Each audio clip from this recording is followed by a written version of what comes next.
नमस्कार और स्वागत है। हम सब ने बचपन में हनुमान जी की एक कहानी तो जरूर सुनी होगी। हाँ बिल्कुल। एक प्यारा सा गोल-मटोल बालक जो सुबह सुबह उगते सूरज को देखता है और उसे एक पका हुआ मीठा फल समझ लेता है। और ऐसे खाने दौड़ पड़ता है। हाँ, और फिर क्या, उसे खाने के लिए आकाश में उड़ चलता है। ये कहानी सुनने में जितनी सरल और मनमोहक लगती है, क्या ये वाकई सिर्फ एक बच्चे की नादानी की कहानी है? ये सवाल बहुत जरूरी है। हमारे पास इस एक घटना पर बात करने के लिए दो अलग-अलग स्रोत हैं, और जब हम उनकी गहराइयों में उतरते हैं तो पता चलता है कि ये कोई बाल लीला नहीं, बल्कि एक भविष्य के महान नायक का पहला ब्रह्मांडीय परीक्षण था। बिल्कुल। आज हम इसी कहानी की परतों को खोलेंगे और समझेंगे कि कैसे एक बच्चे की भूख ने पूरी सृष्टि को संकट में डाल दिया था। और ये समझना बहुत जरूरी है कि हम किसी लोक कथा पर बात नहीं कर रहे हैं। सही, ये एक शास्त्रीय आख्यान है। हाँ, ये एक शास्त्रीय आख्यान है। ये वो पहली घटना है जो बाल हनुमान को सिर्फ अंजनी और पवन के पुत्र से कहीं ज्यादा बड़ा बनाती है।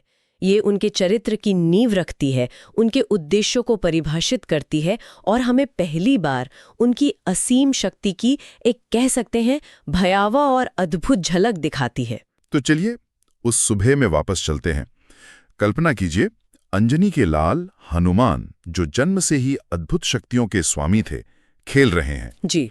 उनकी नजर आसमान में उगते हुए सूर्य पर पड़ती है। एक स्रोत बताता है कि उन्हें वो सूर्य एक लाल सा रसदार फल जैसा लगा। एक बच्चे की नजर से तो ये बहुत स्वाभाविक कल्पना है। बिल्कुल। और जैसे ही उनके मन में ये आया कि आज यही फल खाऊंगा, उन्होंने एक पल भी नहीं सोचा। वो तुरंत हवा में उछले और सूर्य की ओर उड़ चले। उनकी गति इतनी अविश्वसनीय थी कि स्वर्ग में बैठे देवता भी देखकर हैरान रह गए। और यहीं पर कहानी एक बहुत दिलचस्प मोड़ लेती है। अच्छा। जैसा कि हमारा दूसरा स्रोत बताता है, उस दिन उस समय आसमान में सिर्फ हनुमान ही सूर्य की तरफ नहीं बढ़ रहे थे। ओह। उस दिन अमावस्या थी और पौराणिक मान्यता के अनुसार राहु भी सूर्य पर ग्रहण लगाने के लिए उसी ओर जा रहा था। अरे वाह, ये तो मुझे पता नहीं था। जी। जब राहु ने देखा कि कोई और बालक उसके भोजन की तरफ बढ़ रहा है, तो वो सीधा देवराज इंद्र के पास शिकायत करने पहुंच गया। शिकायत करने? हाँ, उसने कहा, देवराज, आपने मुझे सूर्य और चंद्रमा को ग्रास बनाने का अधिकार दिया है, लेकिन ये बालक मेरा अधिकार छीन रहा है। अच्छा, तो ये सिर्फ एक बच्चे और इंद्र के बीच का मामला नहीं था। राहु के आने से तो इसका पूरा संदर्भ ही बदल जाता है। बिल्कुल। ये एक बच्चे की शरारत से बढ़कर एक तरह की कॉस्मोपॉलिटिकल घटना बन गई थी। सही शब्द है।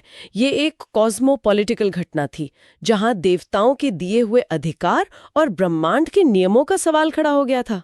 बिल्कुल। अब इंद्र का हस्तक्षेप सिर्फ एक बालक को रोकने के लिए नहीं था, बल्कि जैसा स्रोत में कहा गया है, ये लोक व्यवस्था की रक्षा का प्रश्न बन गया था। सही। इंद्र स्वर्ग के राजा हैं, ब्रह्मांडीय नियमों के पालक। उनकी नजर में एक वानर बालक सूर्य को निगलने जा रहा था, जो कि सृष्टि के नियमों का सीधा उल्लंघन था। राइट। उन्हें लगा कि अगर आज इसे नहीं रोका गया तो कल कोई और भी ऐसा कर सकता है। हाँ, तो कल कोई भी अपनी शक्ति के बल पर ब्रह्मांडीय व्यवस्था को चुनौती दे सकता है। ये एक मिसाल कायम करने का क्षण था। और इंद्र ने जो मिसाल कायम करने की कोशिश की, वो बहुत ही कठोर थी। बहुत कठोर। उनका आगमन बेहद नाटकीय था। उन्होंने हनुमान को रोकने के लिए बातचीत या चेतावनी का रास्ता नहीं अपनाया। नहीं, उन्होंने सीधा अपना सबसे शक्तिशाली अस्त्र वज्र चलाया। सोचिए, एक छोटे से बालक पर उस अस्त्र का प्रहार किया गया, जो बड़े बड़े असुरों को धूल चटाने के लिए जाना जाता है। जी, उस प्रहार का असर भी उतना ही विनाशकारी था। वज्र सीधा बाल हनुमान को लगा और वो मूर्छित होकर आकाश से पृथ्वी की ओर गिरने लगे। और इसी कठोर प्रहार में एक बहुत ही रोचक रहस्य छिपा है। क्या? जिससे हनुमान जी को उनका सबसे प्रसिद्ध नाम मिला। स्रोत बताते हैं कि इंद्र का वज्र उनकी ठोड़ी पर लगा था। ठोड़ी पर? जी, ठोड़ी पर। संस्कृत में ठोड़ी को हनु कहते हैं, क्योंकि वज्र का प्रहार हनु पर हुआ, जिससे वो थोड़ी टेढ़ी हो गई। इसी चोट के निशान ने उन्हें उनका नाम दिया हनुमान। अच्छा, तो हनुमान का अर्थ है वो जिसकी हनु पर निशान हो? हाँ, यानी वो जिसकी हनु विशेष हो या जिस पर प्रहार हुआ हो। तो ये नाम सिर्फ एक पहचान नहीं है, ये उनके जीवन की उस पहली और सबसे बड़ी सीख का एक स्थायी प्रतीक है। एक ऐसा निशान जो उन्हें हमेशा याद दिलाता रहेगा। बिल्कुल, कि असीम शक्ति को विवेक के बिना इस्तेमाल करने का परिणाम क्या होता है। तो हनुमान को उनका नाम तो मिल गया, लेकिन एक बहुत बड़ी कीमत पर। वो पृथ्वी पर अचेत पड़े थे, और इस दृश्य ने देवताओं के लिए एक ऐसी मुसीबत खड़ी कर दी जो इंद्र के वज्र से भी कई ज्यादा विनाशकारी थी। हाँ, क्योंकि आकाश में सब कुछ देखने वाले सिर्फ देवता नहीं थे, कोई और भी था जिसका संबंध इस बालक से सबसे गहरा था, उनके पिता पवन देव। और जब एक पिता का दिल टूटता है और वो पिता स्वयं वायु का स्वामी हो, तो पूरी सृष्टि की सांसें थम जाती हैं। अपने पुत्र को मूर्छित और घायल देखकर पवन देव का क्रोध अपनी चरम सीमा पर पहुंच गया, और उनके क्रोध का अर्थ था ब्रह्मांड से वायु का प्रवाह रुक जाना। सब कुछ रुक गया। सब कुछ। हमारे स्रोत बहुत स्पष्ट शब्दों में कहते हैं, तीनों लोकों में हाहाकार मच गया, क्योंकि पवन देव ने प्राण वायु रोक ली। मतलब सांस लेना ही बंद। हाँ, ये किसी कर्मचारी की हड़ताल जैसा नहीं था। ये ऐसा था जैसे ब्रह्मांड ने सांस लेना ही बंद कर दिया हो। एक पल के लिए सब कुछ ठहर गया। जीवन, गति, समय, देवता, मनुष्य, असुर, हर कोई हवा के कण के लिए तड़पने लगा। ये तो कल्पना से भी परे हैं। मतलब जिस लोक व्यवस्था को बचाने के लिए इंद्र ने वज्र चलाया था, उनके उसी कदम ने पूरी सृष्टि को ही विनाश के कगार पर लाकर खड़ा कर दिया। बिल्कुल। अब संकट किसी एक बालक के सूर्य को खाने का नहीं था। अब संकट पूरी कायनात के अस्तित्व का था। सही कहा। देवताओं को तुरंत अपनी भूल का एहसास हुआ। उन्हें समझ आया कि उन्होंने शक्ति का संतुलन बिगाड़ दिया है।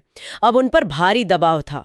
एक तरफ अपने ही साथी पवन देव का क्रोध था और दूसरी तरफ मरती हुई सृष्टि। तो उनके पास एक ही रास्ता बचा था। एक ही रास्ता, अपनी गलती को सुधारना, और इसके लिए उन्हें न सिर्फ बाल हनुमान को जीवन दान देना था, बल्कि उन्हें पहले से भी कहीं ज्यादा शक्तिशाली और सम्मानित बनाना था, ताकि पवन देव का क्रोध शांत हो सके। और फिर जो हुआ वो हनुमान के जीवन का दूसरा अध्याय था। हाँ, ये सिर्फ उन्हें बचाने की कोशिश नहीं थी, ये भविष्य के लिए एक महानायक को गढ़ने की प्रक्रिया थी। सही। सारे प्रमुख देवता ब्रह्मा जी के नेतृत्व में उस स्थान पर पहुंचे जहां बाल हनुमान अचेत पड़े थे। ब्रह्मा जी ने अपने कमंडल के जल से उन्हें पुनर्जीवित किया। लेकिन कहानी यहीं खत्म नहीं हुई। नहीं, कहानी तो यहाँ से शुरू हुई। इसके बाद उन पर वरदानों की ऐसी वर्षा हुई जो शायद ही किसी और को कभी मिली हो। और ये वरदानों की सूची नहीं, बल्कि एक तरह से हनुमान के चरित्र का निर्माण है। हर देवता ने उन्हें अपनी शक्ति का वो अंश दिया जो उनके भविष्य के मिशन के लिए जरूरी था। जैसे कि ब्रह्मा जी ने उन्हें न केवल अमरत्व दिया, बल्कि ये भी सुनिश्चित किया कि उन पर किसी भी ब्रह्मास्त्र का असर नहीं होगा। मतलब सर्वोच्च अस्त्र से सुरक्षा। हाँ, एक तरह से उन्हें दैवीय विधान के सर्वोच्च अस्त्र से सुरक्षा मिल गई। फिर विष्णु जी ने उन्हें अपनी गदा दी और अजय होने का वरदान दिया। और इंद्र, जिन्होंने उन पर प्रहार किया था, उन्होंने स्वयं ये वचन दिया कि आज के बाद उनका वज्र भी हनुमान को कोई हानि नहीं पहुंचा सकेगा। ये तो एक तरह से अपनी गलती को स्वीकार करना हुआ। बिल्कुल। हाँ। और हनुमान की श्रेष्ठता को मानना भी। और सबसे काव्यात्मक वरदान देखिए। कौन सा? सूर्यदेव, जिन्हें वो अज्ञानता में एक फल समझकर खाने चले थे, हाँ। उन्होंने ही हनुमान को अपना तेज और संपूर्ण शास्त्रों और विद्या का ज्ञान दिया। वाह, ये कितना प्रतीकात्मक है ना? जिस ज्ञान के स्रोत को वो अपनी बाल सुलभ अज्ञानता में नष्ट करने चले थे, हाँ। वही स्रोत अब उनकी बुद्धि और विवेक का आधार बन गया।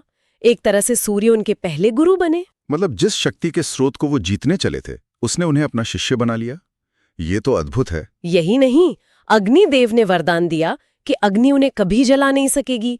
वरुण ने जल से अभय कर दिया, और यमराज ने मृत्यु के भय से ही मुक्त कर दिया। मतलब हर तरह से अजय। इन सब वरदानों का एक ही मकसद था, एक ऐसे नायक का निर्माण करना जो हर भौतिक और दैवीय बाधा से परे हो, ताकि वो बिना किसी डर के धर्म की स्थापना के लिए काम कर सके। और इसके बाद पवन देव का क्रोध शांत हुआ। जी, जब पवन देव ने देखा कि उनका पुत्र न केवल जीवित है, बल्कि सभी देवताओं द्वारा सम्मानित और अजय बना दिया गया है, तब जाकर उनका क्रोध शांत हुआ और उन्होंने ब्रह्मांड में वायु का संचार फिर से शुरू किया।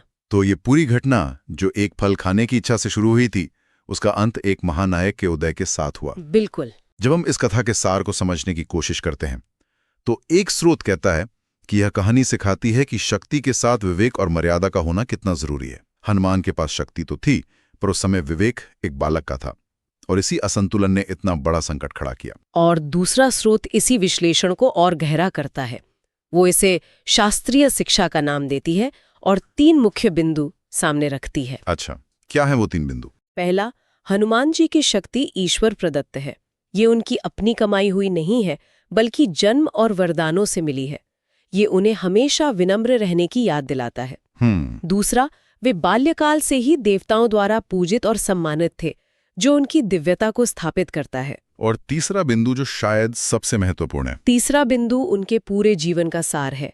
सबसे दिलचस्प बात यह है कि देवताओं ने उन्हें लगभग अजेय बना दिया, लेकिन उसी पल ये भी तय कर दिया कि वो अपनी शक्ति का इस्तेमाल अपनी मर्जी से कभी नहीं कर पाएंगे। उनका बल और उनकी शक्तियां धर्म की रक्षा के लिए हैं, अहंकार या विनाश के लिए नहीं।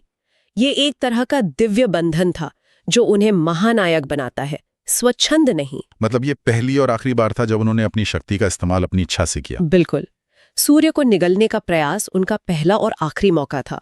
उसके बाद जो हुआ, उसने उनकी शक्तियों को हमेशा के लिए एक उद्देश्य से, यानी धर्म की सेवा से बांध दिया। वाह। तो आज की हमारी इस चर्चा का सार यही है कि हमने एक बच्चे की मासूम जिज्ञासा से शुरू हुई कहानी देखी जो एक ब्रह्मांडीय टकराव में बदली। जी। फिर एक पिता के क्रोध से दुनिया संकट में आई और अंत में देवताओं के वरदानों से एक ऐसे महानायक का उदय हुआ जिसका उद्देश्य पहले दिन से ही तय कर दिया गया था। बिल्कुल। ये कथा सिर्फ एक चमत्कार की नहीं, बल्कि शक्ति, जिम्मेदारी और उद्देश्य के गहरे रिश्ते की कहानी है। सही कहा। और मैं श्रोताओं के लिए एक अंतिम विचार छोड़ना चाहूंगी। जरूर। स्रोतों से ये स्पष्ट है कि हनुमान को लगभग असीमित शक्ति और अमरता का वरदान मिला। ये एक दिलचस्प सवाल खड़ा करता है। कोई ऐसा व्यक्ति जिसे इतनी अपार ईश्वर प्रदत्त शक्ति मिली हो, वो संयम और विनम्रता कैसे सीखता है? बहुत गहरा सवाल है। जब आपको असीमित शक्ति मिलती है, तो आपका सबसे बड़ा इम्तिहान युद्ध के मैदान में नहीं, बल्कि अपने भीतर होता है, संयम और विनम्रता का इम्तिहान। और हनुमान जी ने ये पहला इम्तिहान अपने बाल्यकाल में ही दे दिया था। बिल्कुल, और पास भी कर लिया।